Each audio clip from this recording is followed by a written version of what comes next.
Assalamualaikum warahmatullahi wabarakatuh. Perkenalkan, nama saya Tina Ipalistari dengan NIM 2023-143642 dengan mata kuliah Pendidikan Agama dengan dosen pengampu Bapak Dr. Haji Hendra Wijaya SAG MPDI. Baiklah, di sini saya ingin menyampaikan materi tentang Islam, tentang zakat dan pajak. Materi yang pertama yaitu pengertian zakat. Zakat secara bahasa menurut Sayyid Sabiq berasal dari kata zaka yang berarti mensucikan. Secara istilah syarah, zakat adalah suatu nama atau sebutan dari satu hak Allah Subhanahu wa Ta'ala yang telah dikeluarkan oleh seseorang kepada fakir miskin. Adapun menurut Sulaiman Rasyid, zakat yaitu kadar harta tertentu yang berikan kepada yang berhak menerimanya dengan beberapa syarat.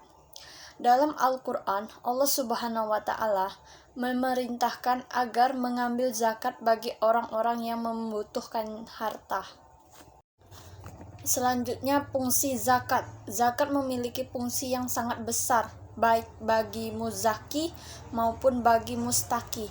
Yang pertama, bagi muzaki, zakat memiliki fungsi sebagai wujud dari ketaatan kepada perintah Allah dan sekaligus merupakan pembersihan dan pencucian harta yang dimilikinya dari harta milik orang lain, serta merupakan wujud kepedulian sosial dari orang mampu kepada orang yang lemah. Yang kedua, baki mustaki.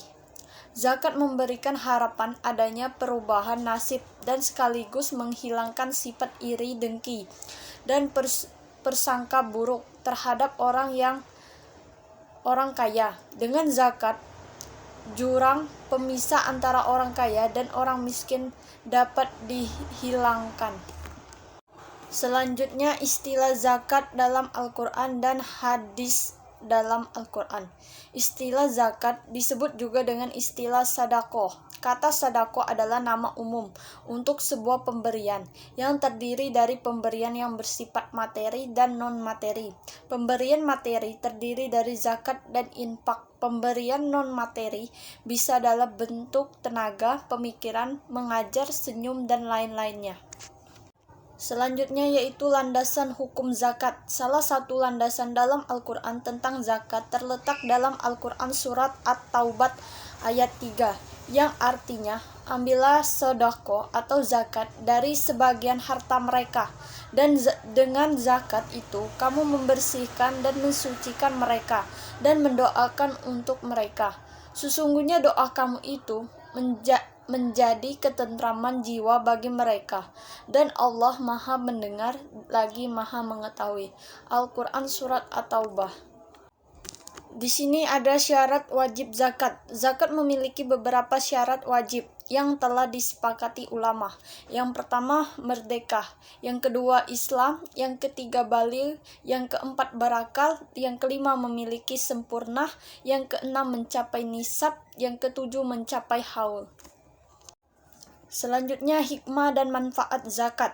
Sebagai pewujud keimanan kepada Allah Subhanahu wa Ta'ala, mensyukuri nikmatnya, menumbuhkan akhlak mulia dan rasa kemanusiaan yang tinggi, menghilangkan sifat kikir, rakus, dan materialistis, menumbuhkan ketenangan hidup, sekaligus membersihkan dan mengembangkan harta. Selanjutnya, tujuan zakat. Di sini zakat sebagian salah satu rukun Islam yang mempunyai kedudukan yang sangat penting. Maka dari itu di sini ada beberapa tujuan dari zakat.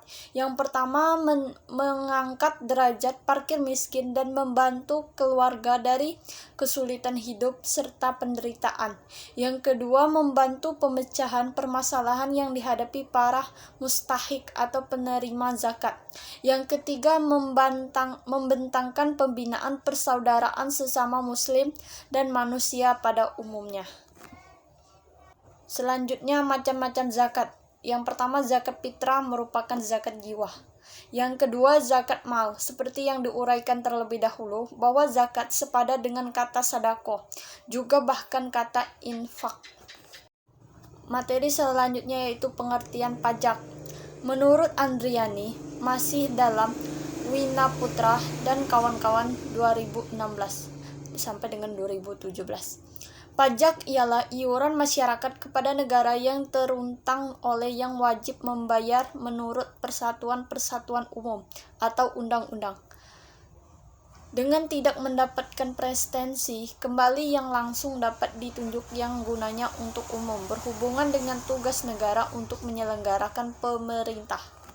Lanjut, fungsi pajak untuk membiayai pengeluaran negara. Pemerintah dalam menjalankan tugas rutin negara dan menjalankan pembangunan membutuhkan sumber-sumber pembiayaan. Sumber-sumber pembiayaan ini salah satunya dapat diperoleh dari penerimaan pajak. Pajak digunakan untuk membiayai pengeluaran rutin negara, seperti belanja barang, belanja pegawai pemeliharaan, dan lainnya. Selanjutnya, macam-macam pajak. Di sini ada beberapa macam pajak. Yang pertama, pajak penghasilan atau PPH. Pajak yang dikenakan atau setiap penghasilan yang diterima yang diperoleh wajib pajak. Yang kedua, pajak pertambahan nilai atau PPN. Pajak ini yang dipungut dari konsumen atau konsumsi setiap barang dan jasa di dalam negeri. Yang ketiga, pajak penjualan atas barang mewah atau PPNBM. Pajak yang dikenakan terhadap konsumen barang-barang yang tergolong mewah. Yang keempat, pajak penghasilan atau PPH. Pajak yang dikenakan atas setiap penghasilan yang diterima yang diperoleh wajib pajak. Selanjutnya, ciri-ciri pajak. Tersimpul dari berbagai definisi tentang pajak adalah: yang pertama, pajak merupakan peralihan kekayaan dari orang atau badan kepada pemerintah. Yang kedua, pembayaran pajak harus berdasarkan undang-undang. Yang ketiga, sifatnya dapat dipaksakan. Lanjut, sebab-sebab munculnya pajak dalam Islam. Yang pertama, karena ghanimah dan payyi berkurang atau bahkan tidak ada. Yang kedua, terbatas tujuan penggunaan zakat. Yang ketiga, jalan pintas untuk pertumbuhan ekonomi. Yang keempat, imam atau khalifah berkewajiban memenuhi kebutuhan rakyatnya. Diperbolehkan memungut pajak menurut para ulama. Alasan utamanya adalah untuk kemaslahatan umat, karena dana pemerintah tidak mencukupi untuk membiayai berbagai pengeluaran yang jika pengeluaran itu tidak dibiayai, maka akan timbul kemudaratan, sedangkan mencegah kemudaratan adalah suatu kewajiban. Selanjutnya, dasar hukum pajak. Pajak dasar hukum pajak paling tidak terdapat di 8 undang-undang yang menjadi landasan atau dasar hukum pemungutan pajak di Indonesia, antara lain. Yang pertama, Undang-Undang Nomor 13 Tahun 1985 tentang baih material, 47 Kementerian Agama. Yang kedua, Undang-Undang Nomor 12 Tahun 1994 tentang pajak bumi dan bangunan. Yang ketiga, Undang-Undang Nomor 16 Tahun 2000 tentang ketentuan umum dan tata cara perpajakan. Materi yang terakhir yaitu analisis persamaan zakat dan pajak. Yang pertama, zakat dan pajak bersifat wajib dan mengikat atas harta penduduk suatu negara. Apabila melalaikannya akan terkena sanksi. Yang kedua, zakat dan pajak harus disertakan pada lembaga-lembaga resmi agar tercapai efisiensi penarikan keduanya dan lokasi penyebarannya. Yang ketiga, dalam pemerintah Islam, zakat dan pajak dikelola oleh negara. Yang keempat, tidak ada ketentuan memperoleh imbalan materi tentang dunia. Yang kelima, dari sisi tujuan ada kesamaan antar keduanya, yaitu untuk menyelesaikan problem ekonomi dan memuntaskan kemiskinan di masyarakat. Mungkin itu saja materi yang bisa saya sampaikan. Lebih dan kurang saya mohon maaf. Kepada Allah Subhanahu wa Ta'ala saya mohon ampun. Saya akhiri, wabillahi taufiq wal hidayah. Wassalamualaikum warahmatullahi wabarakatuh. Terima kasih.